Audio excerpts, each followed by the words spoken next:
Ya, kembali bersama kami pemirsa, dan kita masih membahas terkait dengan mewaspadai PCC yang menyasar anak-anak. Dan tadi kalau dikatakan kenapa gitu anak-anak yang kemudian menjadi sasaran, mungkin ada dari tersangka sempat digali informasi gitu Pak. Kenapa kemudian mereka menyasar anak-anak? Apakah memang karena harganya yang memang tergolong murah atau bagaimana sebenarnya? Ya, kebanyakan yang menyalahgunani, kita tanda kutip penyalahgunaan ya, yang menyalahgunakan obat-obatan daftar G itu kebanyakan anak-anak. Anak-anak, kenapa mereka? Karena itu jangkauan uang jajan yang didapatkan dari mungkin orang tuanya, yang mungkin tidak dikontrol kembali ke rumah, sehingga daya beli untuk membelikan narkotik tidak sanggup, artinya dia tidak mencukupi uangnya karena mahal, dia membeli tramadol, dextro, trihek, double L, dan seterusnya yang semuanya ini masuk dalam daftar G. Nah, dia berkisar antara 10.000, 15.000, dan bahkan 25.000 per butir. Anak-anak ya, nah, sekolah. Itu terjangkau. Ketika mereka menggunakan dan mengkonsumsi, ini membuat mereka mungkin merasa tenang. Merasa mungkin menghilangkan stres, kepenatan dan seterusnya. Ada halusinasi begitu? Pasti. Halusinasi akan terjadi apabila dia konsumsinya berlebihan. Kalau dia sesuai dengan resep dokter, misalnya kenapa dia daftar dia harus resep dokter, itu tadi obat tramadol, trihek, dextro ada dalam obat batuk. Dokter yang lebih tahu. Kemudian tramadol, orang Parkinson mungkin makan tramadol, tapi harus sesuai dengan dosis. Trihex itu juga dipakai untuk menghilangkan kejang-kejang otot dan seterusnya. Dokter yang lebih tahu. Tapi ketika itu dikonsumsi oleh anak-anak berlebihan, dia mungkin merasa rileks. Lama-lama dia menjadi fly dan berhalusinasi. Untuk menjangkau narkotik tidak sampai, sehingga itulah yang dicari. Efeknya hampir sama dengan narkotika. Hampir sama. Nah, ini tersangka yang kita tangkap, inisial BP ini, dia adalah mantan seorang apoteker. Nah, jadi dia memiliki keahlian farmasi untuk meracik, termasuk itu. meracik obat. Dia bekas salah satu PT, kemudian keluar dan seterusnya, meracik sendiri. Sehingga dia, karena dia melihatnya ini banyak yang disalahgunakan, dan dia melakukan peracikan yang sedemikian rupa, dan dibantu oleh istrinya. Dia meracik menggunakan tadi paracetamol, kafein yang tidak dilarang.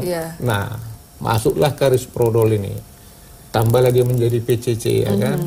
Ketika dia edarkan ini ke seluruh Indonesia, kenapa harus ke timur lebih banyak saya juga nggak tahu, karena konsumennya mungkin di sana. Tapi yang jelas ini seluruh Indonesia ada.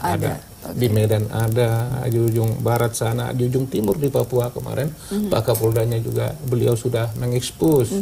Nah, tersangka BP ini dia seorang apoteker tadi, farmasi, sehingga mampu dia mengolah dan meraciknya sendiri dengan biaya yang mudah, biaya yang murah dan untung yang paling banyak. Baik. Dan tampaknya ilmu ini bisa dipindahkan gitu, maksudnya bisa ditularkan kepada yang lain begitu, karena mudah begitu, Dok. Mungkin saya konfirmasi ke dokter, mudah untuk bisa meracik. Kalau kita punya bahan bakunya kan seperti orang buat kue aja kan, ada tepung, ada gula, ada telur ya, tinggal kita mau jadikan apa, tinggal campurannya berapa mili ya, itu tinggal, itu kan bisa secara garis besar, kalau dia nggak punya miligram itu kan bisa sepertiga, misalkan 1, 2, 1. Berdasarkan feeling aja kalau tidak tahu.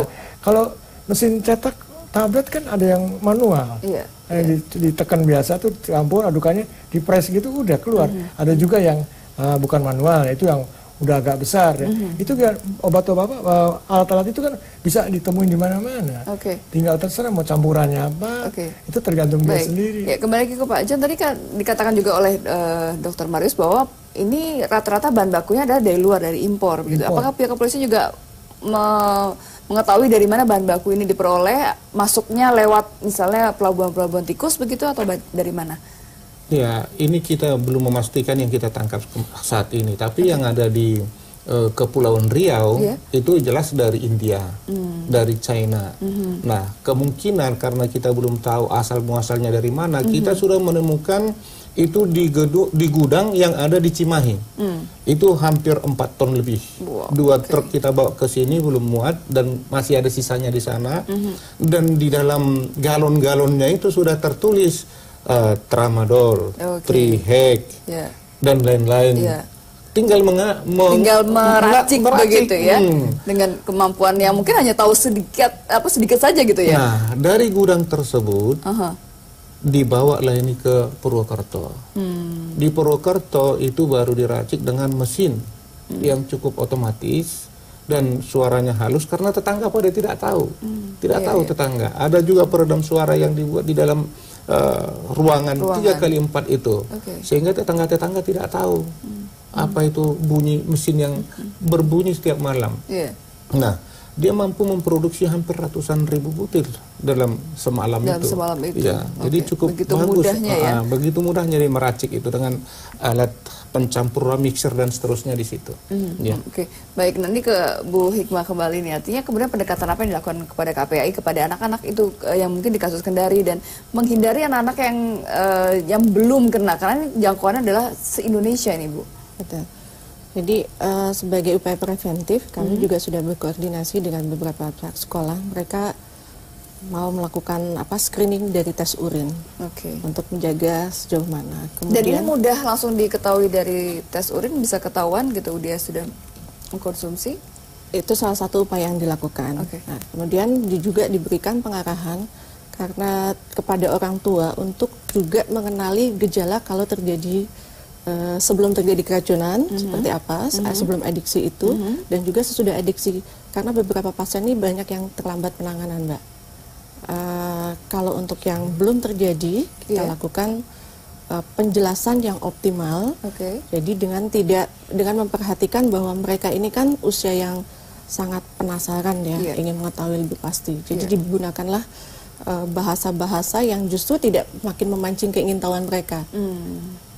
Anak-anak kadang-kadang kalau dikatakan jangan malah ingin mencoba, jangan ke sana malah ada apa sih emang jangan nggak boleh ke sana. Jadi semakin kita berikan penjelasan yang lebih terarah seperti apa, dan untuk itu memang kami sengaja menggandeng banyak pihak, mulai dari para adik-adik dari mahasiswa kedokteran, dari UHO ya, kemudian semua stakeholder, dan pada saat kami koordinasi dengan Pak Wagub, beliau juga langsung membuat suatu satgas yang merumuskan bahwa ini kejadian luar biasa, harus ditangani secara luar biasa. Tapi kami juga ingin berikan apresiasi kepada direksi rumah sakit dengan kondisi saat itu yang cukup terbatas, bisa mengatasi kejadian ini dengan cepat. Baik. Ini efeknya apa? Memang bisa menimbulkan kecanduan ini, Dokter Maris? Kalau ini kan jangka pendek ya, dan dia harus sering terus mengkonsumsi terus menerus. Ya. Dan saya juga heran. Kalau mau diperiksa tes urin, kan ini bukan narkotikus psikotropik ya. Apa bisa? Orang narkotikus psikotropik aja ada hitung jam. Ada yang bisa tidak terdeteksi itu hitung jam. Semenjak dia konsumsi berapa lama ya. Bahkan kalau yang sekarang kan pakai rambutnya kan. Nah, ini apakah efektif ya? Ini bukan golongan narkotikus psikotropik ya. Kalau ini cuma PCC doang ya. Apa bisa terdeteksi? Saya kurang paham itu mungkin. Tapi saya agak aneh juga kalau dengan tes urin kok bisa ketahuan ini mengkonsumsi PCC atau bukan. Kalau narkotik psikotropik pada jam-jam tertentu dia masih bisa. Setelah jangka waktu pemakaian berapa lama begitu setelah hilang biasanya kan pakai tes rambut segala macam itu.